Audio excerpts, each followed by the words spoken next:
Pria ini bersembunyi di tempat yang sangat tidak biasa di sebuah toko mainan dan hidup bebas menguasai toko ini di malam hari karena ia sudah berhasil mematikan rekaman kamera pengawasnya. Pria ini adalah seorang buronan yang kabur dari penjara setelah berhasil menyusup di bawah mobil truk yang rutin mengambil barang di penjaranya. Jeffrey memutuskan mengambil kamera pengawas bayi dan memasangnya di kantor pemilik toko dan di kasir depan. Kini Jeffrey bisa mendengar obrolan di kantor pemilik toko. Jeffrey melihat salah satu pegawai ingin meminta cuti, namun bos toko menolak. Akhirnya Jeffrey yang melihat kode komputer pemilik toko mengubah jadwal perempuan itu agar dirinya bisa libur. Sudah sebulan Jeffrey kabur, sesuai janji sepupunya yang sebelumnya bilang akan membantunya kabur ke luar negeri. Tiba-tiba Jeffrey mendapat kabar bahwa sepupunya itu sedang pergi jauh dan akan kembali bulan Desember nanti. Jeffrey memasang pengingat di kalendernya sampai hari kaburnya tiba. Dan Jeffrey juga mulai bosan harus bersembunyi terus. Saat itu Jeffrey tidak sengaja dengar salah satu karyawan dituduh bos toko sudah mencuri jajanan toko. Padahal Jeffrey lah pelakunya selama ini. Jeffrey memutuskan mengembalikan coklat-coklat yang ia ambil ke rak. Jeffrey juga melihat salah satu karyawan meminta bos toko menyumbangkan mainan untuk gereja, namun bos itu tampak tak tertarik. Ketika Jeffrey melihat brosur itu, Jeffrey pergi ke sana dan berniat menyumbangkan mainan yang ia curi untuk gereja. Namun salah satu wanita gereja melihatnya dan menyuruh Jeffrey masuk, di mana akhirnya Jeffrey melihat langsung karyawan wanita toko di mainan itu.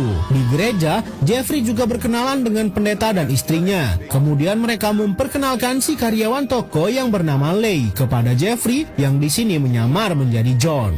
Jeffrey diundang ke acara para single di daerah ini dan untuk pertama kalinya Jeffrey berpikir untuk berdandan.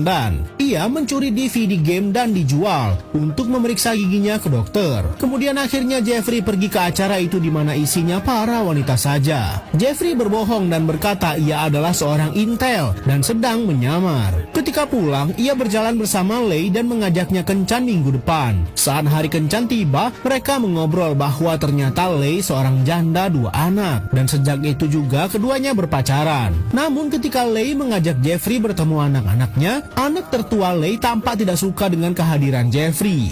Berbulan-bulan terlewati, hubungan Leigh dan Jeffrey semakin dekat saja. Leigh masih belum tahu bahwa Jeffrey seorang buronan yang kabur. Jeffrey masih mencuri DVD game untuk dijual karena hanya dengan cara ini ia bisa dapat uang. Sampai akhirnya hari apes Jeffrey tiba, di mana ketika ia sedang mandi, bos toko kembali mengambil barang. Jeffrey tidak boleh ketahuan, namun sayang ketika akan kabur, ia berpapasan dengan bos toko itu dan bos toko itu berlari ketakutan. Jeffrey segera kabur masuk kembali ke